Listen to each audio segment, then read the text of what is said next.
विकलांगों के साथ अत्याचार होता है, मारकूट होती है, तो भी पुलिस वाले कुछ भी नहीं करते इस बात को लेकर। कुछ ना कुछ कमी सरकार की है कि वो हमारे विकलांगों के प्रति कुछ सोच नहीं रही। मैंने एमपीपीएससी भी फाइट किया था। फाइट करने के बाद जब बाय बाय होता है तो उन्होंने इशारा करके ऐसे कहा था, 3 बार ऐसे कहा था। तो उन्होंने कहा था 15 लाख हो गए। 15 लाख मांगे? 15 लाख बाय बाय में मांगे थे। दिव्यांग व्यक्ति को चुनौतियां क्या रहती है? सारा जीवन चुनौती का ही चुनौती का हमारा। घुटनों के बल जाते हैं तो भी तकलीफ होती है, ये भी हमारे लिए बहुत बड़ी चुनौती है। किसी विभाग में जाके हम किसी से काम मांगते हैं, ये भी हमारी चुनौती है कि वो अधिकारी हमको देख के अनदेखा कर देते हैं। सब्जी लेने जाते हैं, क्यों भाई आप यहाँ कैसे? तो भैया हम अपने लिए सब्जी लेके जाएंगे। आपको राशन मिलता है? 5 किलो मिलता है। 5 किलो मिलता है, उससे क्या होता है? 600 रुपए भी मिलते हैं, 20 रुपए रोजाना के, चाय तक भी नहीं आती। कानून व्यवस्था के लिए तो बहुत हमारे विकलांग बहुत परेशान है। मैंने कम से कम 10 से 15 रिपोर्ट करवाई, उसमें से आज तक कभी उस रिपोर्ट पर एक्शन भी नहीं लिया गया।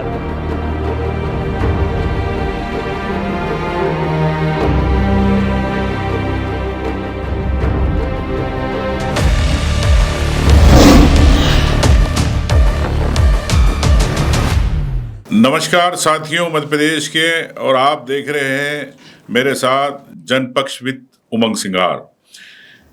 आज हम ऐसे मुद्दे को लेके आए जो एक मुद्दा नहीं, एक समस्या है, एक अधिकार है उस वर्ग का जो कहीं ना कहीं हम इसको वंचित करते हैं या भूल जाते हैं, नजरअंदाज करते हैं। ऐसा वर्ग दिव्यांग जिन्हें हम कहते हैं, दिव्यांगों की मैं बात करना चाह रहा हूं, जिनकी लड़ाई अधूरी है।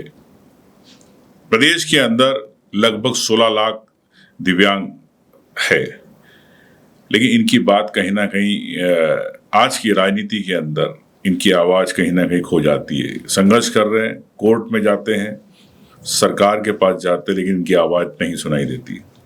उसी आवाज को मैं लेके आया हूं। मेरे साथ है हेमंत सिंह जी कुशवाहा, राष्ट्रीय उपाध्यक्ष हैं इस विकलांग बाल मध्य प्रदेश के, और हमारे प्रदेश संगठन मंत्री है भरत मुनिया जी। दोनों इस चर्चा के अंदर अपने वर्ग की बात करने मेरे साथ है। नमस्कार आप साथियों, आप दोनों का मैं स्वागत करता हूं इस जनपक्ष में। नमस्कार। और मैं समझता हूं कि आपकी आवाज इस जनपक्ष के माध्यम से सरकार तक पहुंचेगी, ऐसा मेरा प्रयास है। निश्चित तौर से आप एक हक की लड़ाई लड़ रहे हैं अपने दिव्यांगों को लेके।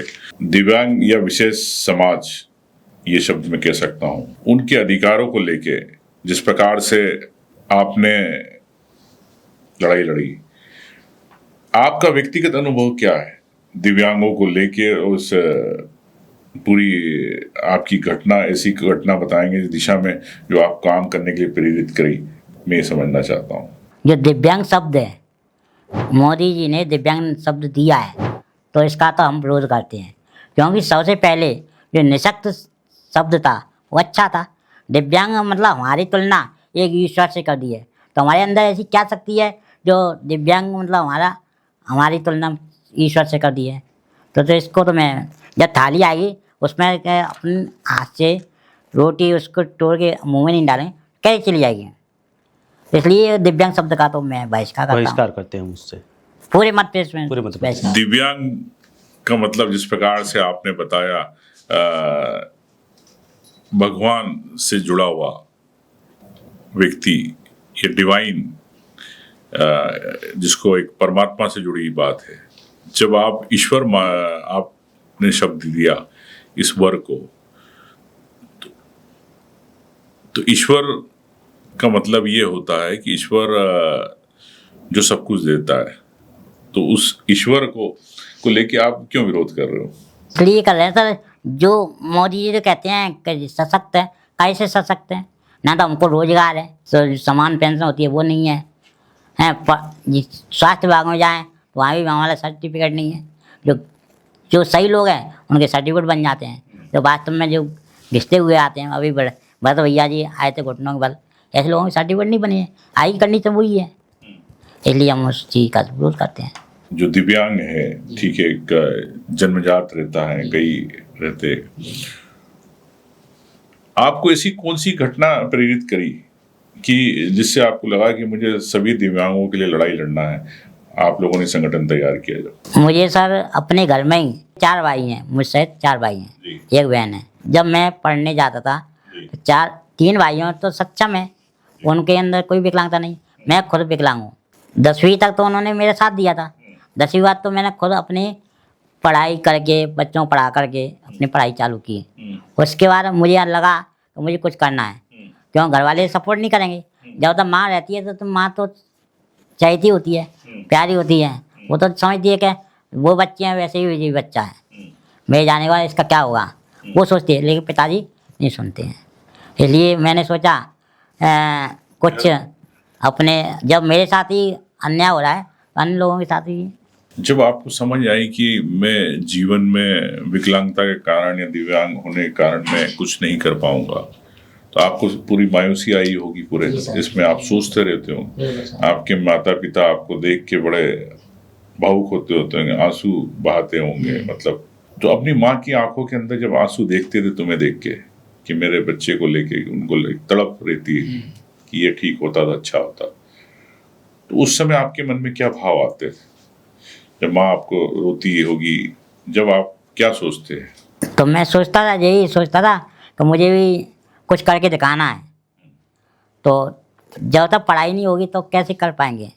तो उसके बाद मैं इंटर किया। इंटर के बाद फर्स्ट ईयर किया था 2008 में। उसके बाद 3 साल बाद सेकंड ईयर किया। उसके बाद फाइनल किया 3 साल बाद। 2011 में मैंने M.Com किया। M.Com के बाद PDC करके 2011 में मैंने MPPSC भी फाइट किया था। फाइट करने के बाद जब बाय होता है तो आप क्वेश्चन पूछते हैं। क्वेश्चन पूछने का उनका जवाब सही चला जाता है। फिर एक बाय होता है तो उन्हें इशारा करके ऐसे कहा था, 3 बार ऐसे कहा था। मैं समझ नहीं पाया। मैंने कहा सर इसका मतलब क्या होता है? तो उन्होंने कहा था, सर ने सामने वाले, कि इसका मतलब होता है 3 बार किया 15 लाख हो गए। 15 लाख हैं कि सर 15 लाख होते तो मैं आपके यहाँ कैसे आता। काय की परीक्षा दी? MPPSC।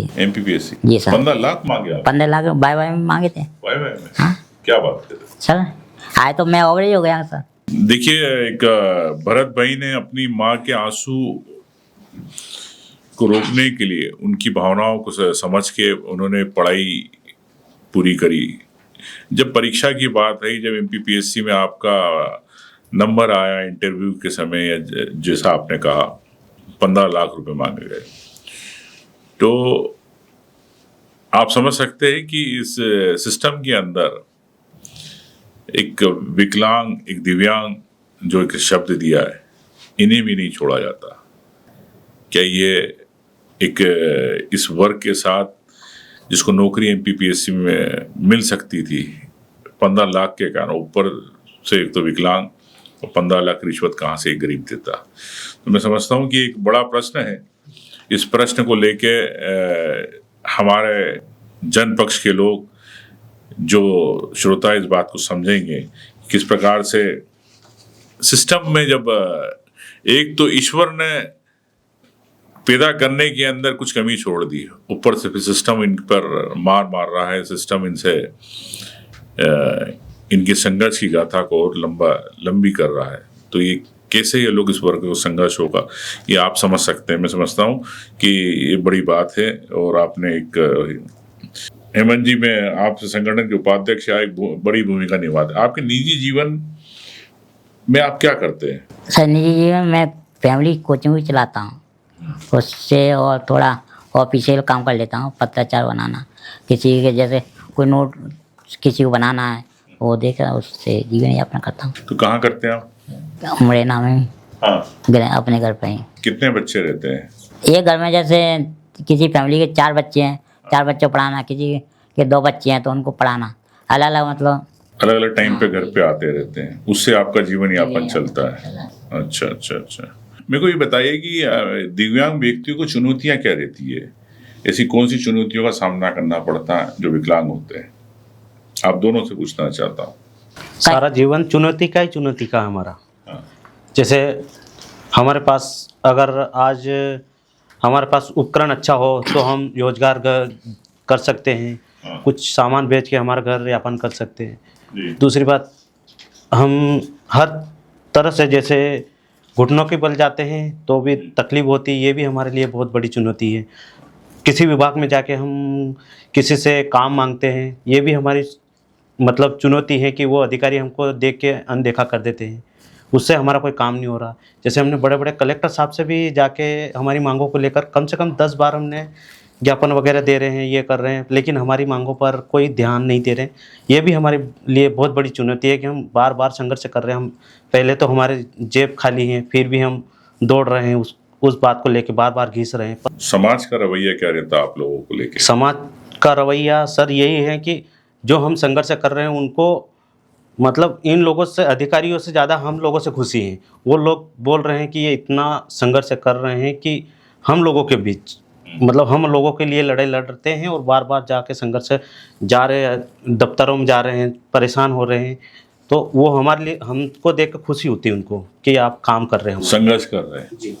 तो उनकी आपके प्रति सहानुभूति होती है। जी जी। कभी कभी आपको लगता है कि ये सिस्टम जो सरकार का जो सिस्टम रहता, अधिकारियों का सिस्टम रहता, समाज तो आपको साथ दे रहा लेकिन सिस्टम आपका साथ नहीं दे रहा? बिल्कुल नहीं दे रहा सर। ऐसे में कभी कभी मायूसी नहीं आती?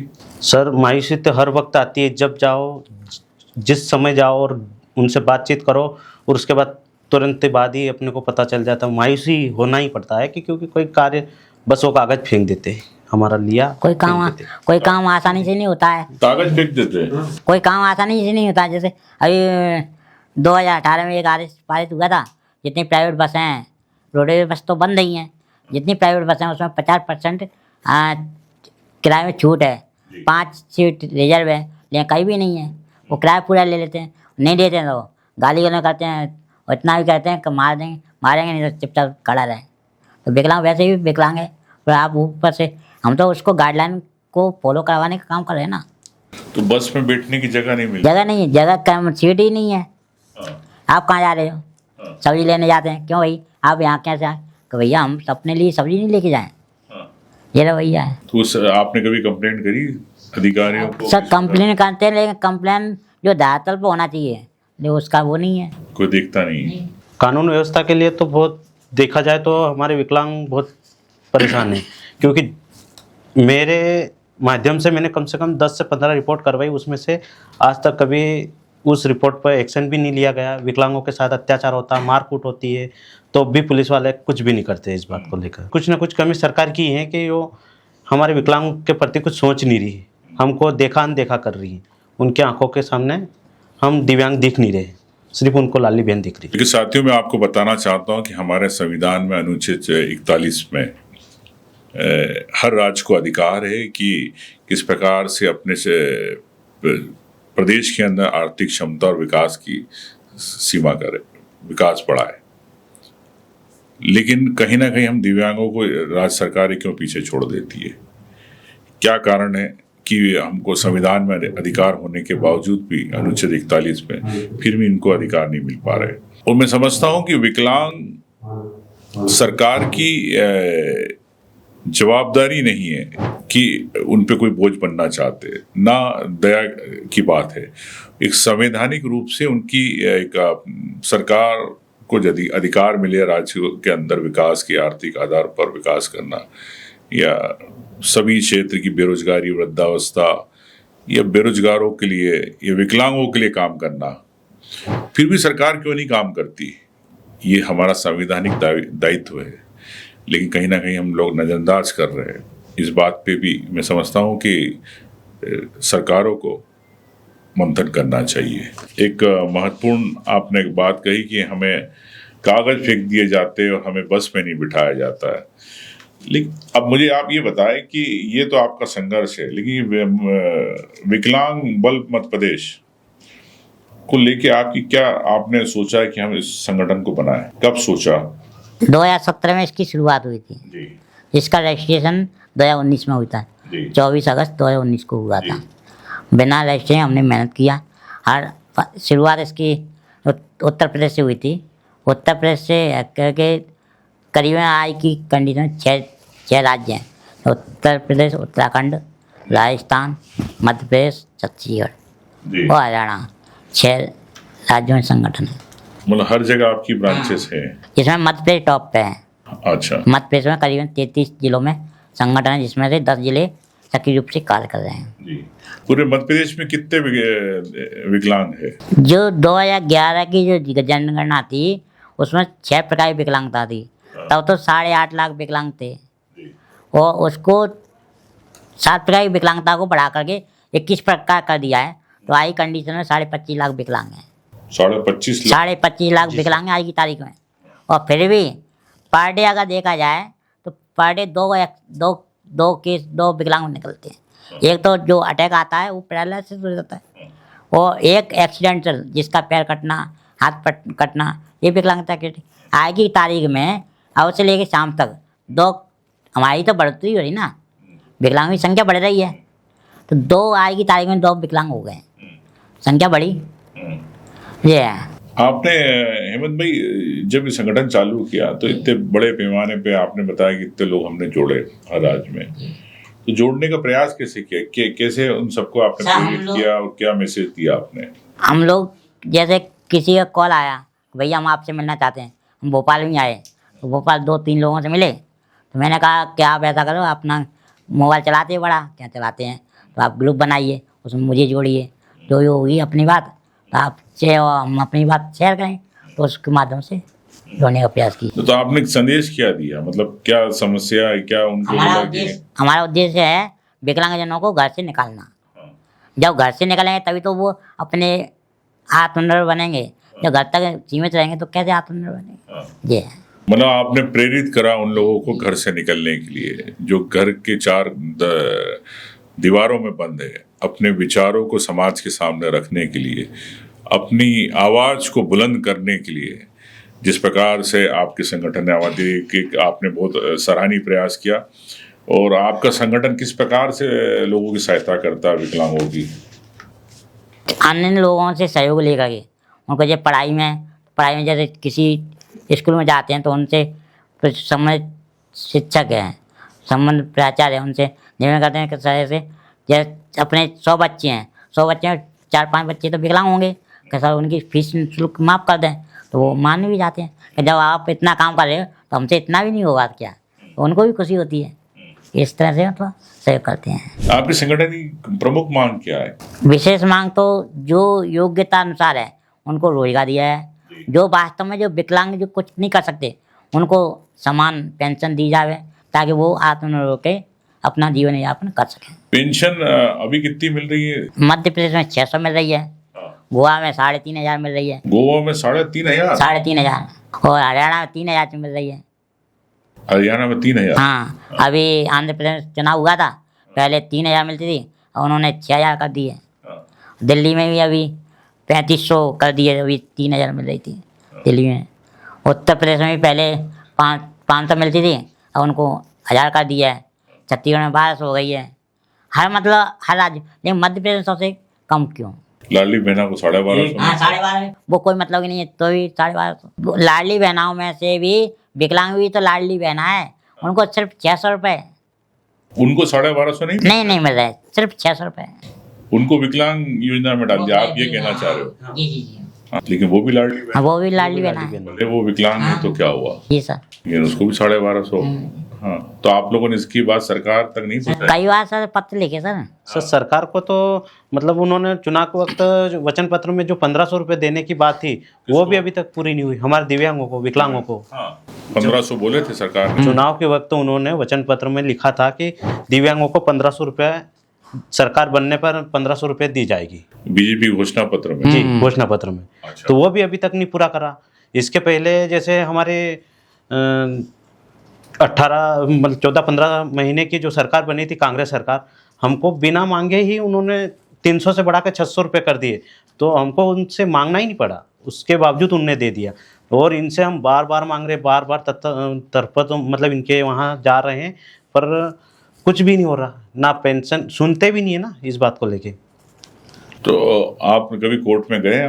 सर कोर्ट में सर याचिका डली हुई है, तो उन्होंने भी कहा था जो लाडली बहनों को दे रहे हैं उसका 25% इनको दिया है। लेकिन किसने कहा था? कोर्ट ने? सरकार से कहा था कि आप लाडली बहनों को दे रहे हैं, इनको क्यों नहीं दे रहे हैं? तो जो लाडली बहनों को जो मिलता है उसका 25% इनको बढ़ा कर दिया जाए। 600 तो ये मिल ही रहे हैं, प्लस 25% कितना होता है, उसको मिला के 1540 है, ऐसे कुछ है, तो देना चाहिए। कोर्ट के आदेश का उन्होंने जवाब नहीं दिया, क्या हमने कई बार पत्र भी लिखे, तो उसका रिस्पॉन्स। कितने समय हो गया आपको याचिका लगाए कोर्ट में? 1 साल हो गया लगभग। हाँ 1-1.5 साल हो गया। हाँ 1 साल हो गया लगभग। आपको सरकार का कोई प्रतिनिधि कभी नहीं आपसे संवाद करने की कभी बात नहीं करी? वो तो बस 1-2 बार गए थे, तो उन्होंने कहा विचाराधीन है, पत्र हमने लिख दिया है वित्त विभाग को, वहाँ जाते हैं तो हमारे पर कोई जवाब नहीं मिलता है। अच्छा मुझे बताओ कि आप दिव्यांगों के लिए रिजर्वेशन ये सिर्फ काफी है कि आपको अन्य योजनाओं के अंदर राशन है, पेंशन है, रोजगार में सुधार के लिए क्या कदम उठाना चाहिए सरकार को आप दिव्यांगों के लिए, कि सिर्फ रिजर्वेशन रिजर्वेशन भी जो है 6%, जो प्रकार जो 7 प्रकार विकलांगता है उसको बढ़ा दिया है, उसी प्रकार विकलांग जो रिजर्वेशन है, आरक्षण है, उसको भी तिगुना करना चाहिए ना सर। जो कैटेगरी बढ़ा दी है तो आरक्षण क्यों नहीं बढ़ाया? 6 प्रकार की है तो जब 7 प्रकार की विकलांगता तो 21 प्रकार का दिया है, तो 6% था तो उसका भी तो तिगुना होना चाहिए सर, 18% होना चाहिए। मैं तो नहीं कहता, वो गाइडलाइन कह रही है। आपको राशन मिलता है? जी सर मिलता है, सिर्फ 5 किलो मिलता है। 5 किलो मिलता है, उससे क्या होता है? जिसमें 3 किलो गेहूँ, 2 किलो चावल, उससे क्या होता है? जब हम तो अति गरीबी में महीने में, जबकि अति गरीबी में आना चाहिए, अति गरीबी कार्ड भी नहीं है। विकलांग का कार्ड है, विकलांग का कार्ड 5 किलो गेहूँ, 5 किलो मिलता है एक व्यक्ति को, या 3 किलो गेहूँ, 2 किलो चावल। उसमें क्या होता है? इससे एक महीने में क्या हो? नहीं कुछ नहीं है सर। 600 रुपये भी मिलते हैं, ये 20 रुपये रोजाना के खाना भी नहीं आता, चाय तक भी नहीं आती है, 20 रुपये की चाय आएगी। ऐसे इतने पेंशन से तो हमारा जीवन यापन हम कैसे कर पाए? कुल मिला के आपका कहना है कि पेंशन बढ़ना चाहिए। दूसरे राज्यों में इतनी है तो हमारे यहाँ की पेंशन होना चाहिए। 5 किलो अनाज में हमको मिलना चाहिए। हाँ, रोजगार को लेके आप क्या सोचते हो? तो रोजगार को लेकर तो सर, जैसे ये लोग कहते हैं कि आपकी वैकेंसी नहीं है, खाली नहीं है, तो सर लेकिन जो सही लोग हैं विकलांग प्रमाण पत्र बनवा करके वो नौकरी कर रहे हैं, अगर वो हटा रहे हैं उनको, तो हमारी जॉब तो जगह खाली हो जाएगी, हमको ऑटोमेटिक जगह। किसको हटाने की बात कर रहे हो? जो फर्जी लोग लगे हुए हैं, विकलांग सर्टिफिकेट बनवा करके, मतलब आपको कहना फर्जी विकलांग का प्रमाण पत्र बना के नौकरियों में लगता है, ऐसा हो रहा है? हाँ हो रहा है सर। आपके पास कोई उदाहरण हो तो बताओ। सर मैंने तो अभी 2023 में मेरा तो इंटरव्यू हुआ था, कलेक्टर को ज्ञापन भी दिया था। कहाँ की बात है? मुरैना की बात है, जो 77 पे FIR भी हुई थी, वो उसका उजागर मैं ही किया था। क्या था, क्या केस था पूरा? उसमें क्या था, उसमें ये आया था कि पूरे मध्य प्रदेश में मुरैना से 450 विकलांग लगे हुए हैं। तो जिसमें मैंने कहा, एक पत्रकार ने भी पूछा था क्यों भैया कैसे, तो भाई साहब इसमें 450 में से सिर्फ 25% ओरिजिनल है, बकाया 75% फर्जी है। 450 में सिर्फ 25% है, बाकी सब 75% फर्जी है। ये कैसे? कि देखो ये सर्टिफिकेट मेरे पास है, कान का है, जब ये कान की मशीन नहीं लगी होगी तो सुनेगा कैसे? जबकि उसके कानों की मशीन लगी नहीं है, सुन रहा है, सर्टिफिकेट कान का बना हुआ है, तो इससे क्या सिद्ध करोगे? मैं तो सबूत दे रहा हूँ ना। हाँ, इस सरकारी योजना में कैसे फर्जी प्रमाण पत्र बना के लोग नौकरी लग जाते हैं? मतलब क्या दिखाते हैं शरीर के अंदर? कुछ नहीं सर, पैसे। जो भैया हैं, भैया घिसते हुए आ रहे हैं, इनका नहीं बनाएंगे क्यों? इनके पास पैसा नहीं देने के लिए। तो प्रमाण पत्र में भी पैसा लगता है? हाँ जी। कितने पैसे लेते हैं प्रमाण पत्र? वो तो डॉक्टर के ऊपर जितना वो ले जाए, क्योंकि 2008 में हम लोग कलेक्टर मुरैना में गए थे, तत्कालीन कलेक्टर आकाश त्रिपाठी जी थे, तो हमने ये डिमांड रखा था कि सर सर्टिफिकेट ओरिजिनल विकलांग जनों के बन नहीं रहे, फर्जी बन रहे हैं, तो आप ऐसा कीजिए, एक ज्ञापन दीजिए, जो भी होगा डिसीजन दे देंगे।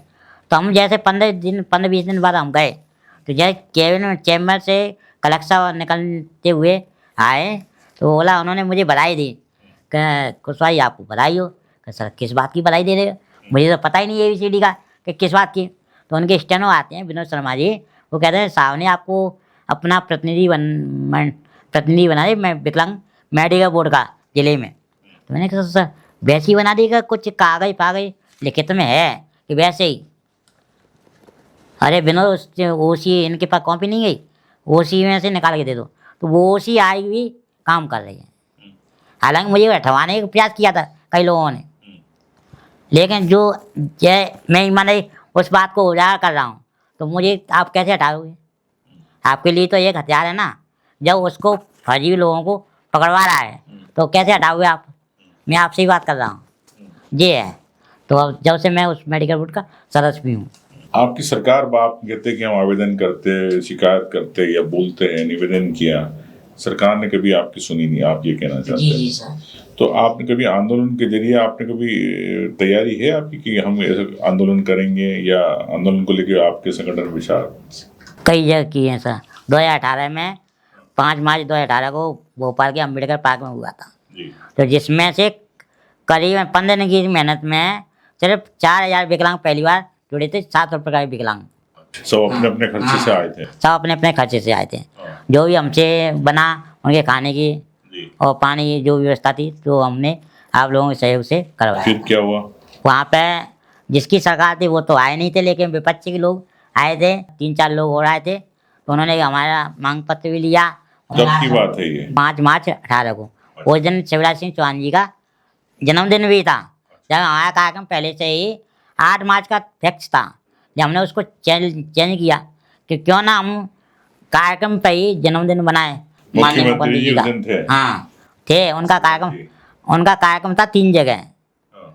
तो क्या था, जैसे जो उनका तारीख होती है ना, तारीख उस हिसाब बच्चों के उसमें तारीख जैसे 6 है तो 0 के सामने एक बच्चा खड़ा कर दिया, 1 नंबर पे दूसरा बच्चा खड़ा कर दिया। ऐसे मतलब वो एक तो बच्चों का मतलब वो होता है, कौन सा अपराध होता है, बाल अपराध।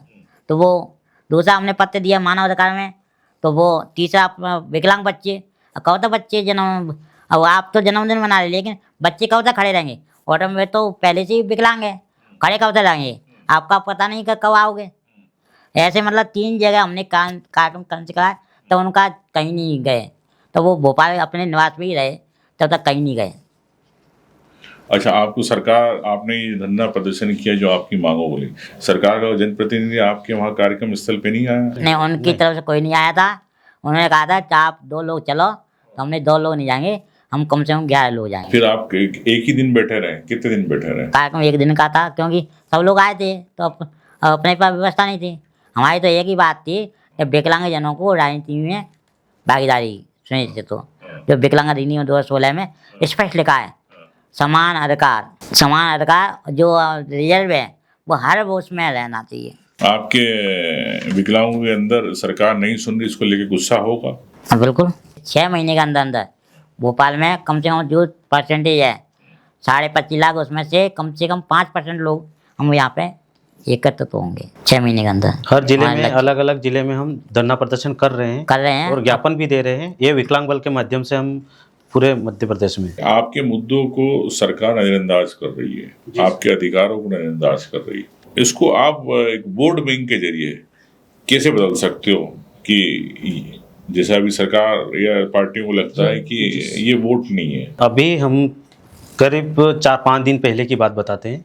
हम कलेक्टर कार्यालय गए थे एक ज्ञापन देने, जो हम बार बार ज्ञापन दे रहे, उसकी कोई सुनवाई नहीं हो रही, सरकार भी नहीं सुन रही, और कलेक्टर साहब ने भी हमने कोई उसका नहीं दिया।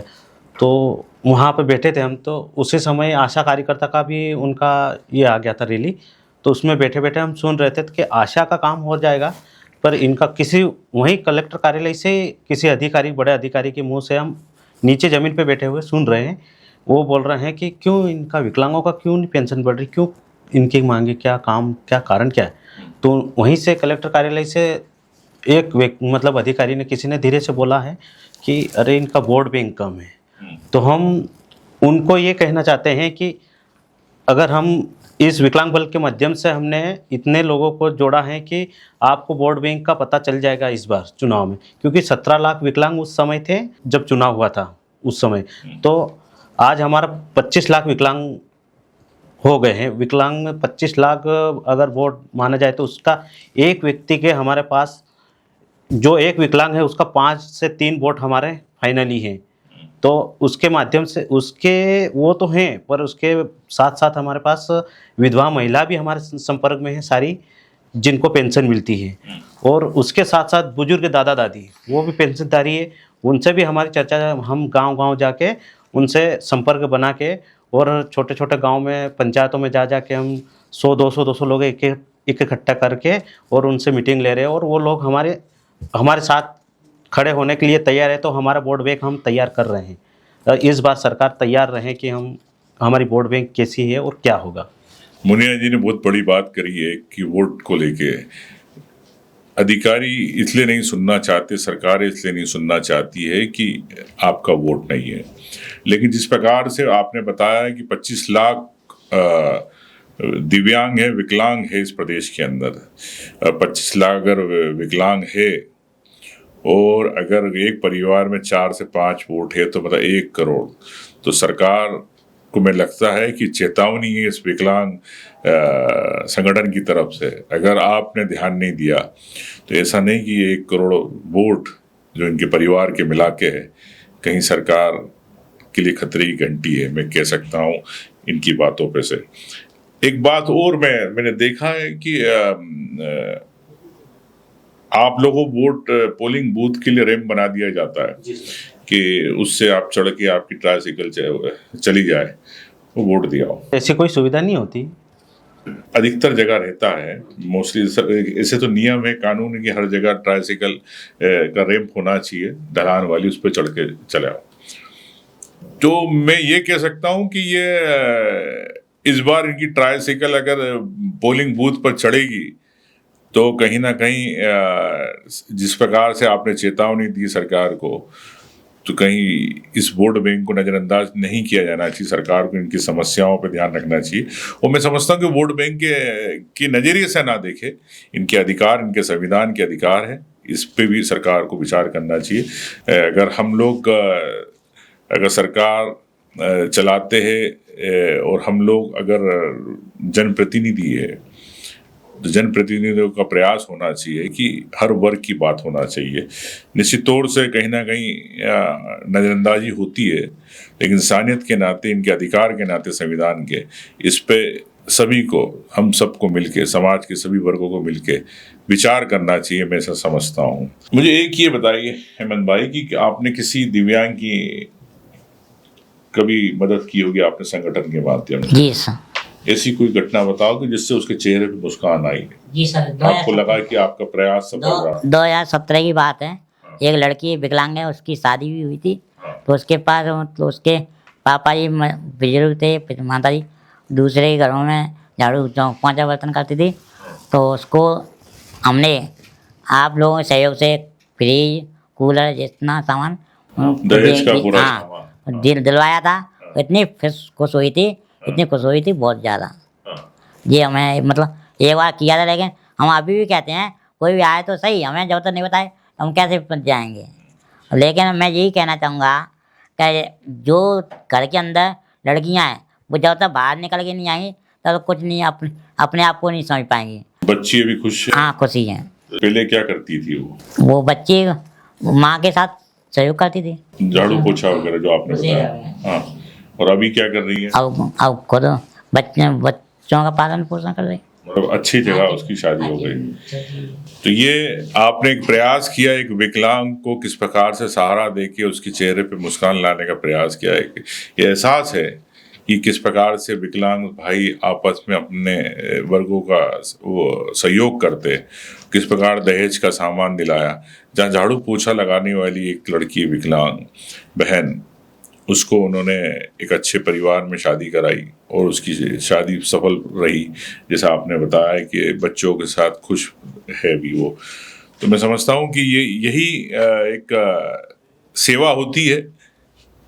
एक विकलांग की सेवा कर रहा है, लेकिन जो सक्षम है, जो दोनों पैर पे खड़े हैं, उन विकलांगों की तरफ ध्यान नहीं दे रहे। ये बड़ी एक दुख की बात है। इस बात पे भी मैं समझता हूँ कि समाज को चिंतन करना चाहिए। आप से मैं एक और बात जानना चाहता हूँ कि कभी मुख्यमंत्री या जो सरकार की नीति निर्माता है, जो नीतियाँ बनाते हैं, इनसे आपको सीधे बात करने का मौका मिलेगा तो इनसे क्या कहेंगे आप? एक तो जो विकलांग एक्ट जो बनाया है उसका पहले अध्ययन करें, और अध्ययन करने के बाद उस पर अमल करने का प्रयास करें। और दूसरी बात, उनके साथ हमारी मीटिंग अगर एक बार हो जाए तो हमें तो पता है विकलांगता होती क्या है, अधिकारी में तभी तो पता चलेगा जब हमारे साथ मीटिंग करेंगे ये क्या चीज़ है, तभी वो उस पर अमल करा पाएंगे। आप युवाओं के लिए क्या संदेश है, जो आपके इस वर्ग के विकलांग युवा, उनके लिए आप क्या संदेश देना चाहते हैं? हम उनसे यही कहना चाहते हैं, आप लोग आगे आएँ, जो भी कोई समस्या आती है वो हमें बताएं, जितना प्रयास होगा हम अन्य लोगों के सहयोग से आपका उसको करवाने का प्रयास करेंगे। ये तो आपने आपके वर्ग के लोगों के लिए बताया, और प्रदेश के सभी युवा किसी भी वर्ग के हो, उनके बारे में आप क्या कहना है, जो संघर्षशील है परीक्षाओं के लिए, नौकरियों के लिए, उनके बारे में आपकी क्या संदेश है? उनके लिए हम साथ रहेंगे, जो भी है उनके आंदोलन, जो भी कार्यक्रम होगा उसमें हम साथ देंगे। जन सेवा मित्र संघर्ष कर रहे हैं, अतिथि शिक्षक कर रहे हैं। देखिए, विकलांग संगठन जो अन्य संगठन है, उन सब की युवाओं के बारे में बात कर रहे हैं। उन सभी के कर्मचारी जो है सेवारत थे या नौकरियों से निकाल दिए गए, उनकी बात कर रहे हैं, उनको संबल देने की बात कर रहे हैं, उनको ताकत देने की बहुत बड़ी बात आप हेमंत जी ने अपने संगठन के माध्यम से कही। मैं समझता हूँ कि आप दोनों का जो मुद्दे आपने छुए, मैं समझता हूँ कि सरकार इस बात पे समझेगी, और आपने जो मुद्दे और अनुभव जो साझा किए वो बड़े अहम थे। इन मुद्दों को लेकर सरकार अपनी समझ बनाएगी। यहाँ सरकार में बैठे नीति निर्माता, सरकार की बनाने वाले लोग इनसे प्रयास करेंगे, विचार करेंगे इनकी चर्चाओं कि कैसे इनको अधिकार दिया जाए, इनकी समस्याओं को लेके कैसे उनको निराकरण किया जाए। घोषणाएं होती है, सरकार की घोषणाएं असरकारी नहीं होती। सरकारी घोषणा असरकारी हो तो सरकार टिकती है, ऐसा मैं समझता हूँ। कि कई सरकारें मैंने भी देखी है, लेकिन सरकार वही टिकती है जिसकी घोषणाएं असरकारी होती है। तो दिव्यांगों के पक्ष में तो मैं ये कह सकता हूँ कि आपकी जो घोषणाएं थी वो असरकारी नहीं है। मैं समझता हूँ कि सरकार इस पर विचार करेगी, संवाद करेगी। इस वर्ग के साथ 25 लाख दिव्यांग पूरे प्रदेश के अंदर है। मुनिया जी, हेमंत जी, आप इस जनपक्ष में आए, आपने खुलकर अपने वर्ग की बात करी, आप दोनों को धन्यवाद देना चाहता हूँ। अगली बार फिर हम मिलेंगे ऐसे ही किसी मुद्दे के साथ, अनछुए मुद्दे के साथ, एक किसी वर्ग के अधिकार के साथ, व्यक्ति के अधिकार के साथ। जनपक्ष विद उमंग सिंघार सब्सक्राइब कीजिए, जरूर देखिए, और आपके कमेंट्स का मैं इंतजार करूंगा ताकि हम ऐसे वर्गों की बात, अधिकारों की बात आप तक पहुंचा पाए। यही मैं कहना चाहता। धन्यवाद। उमंग सिंघार।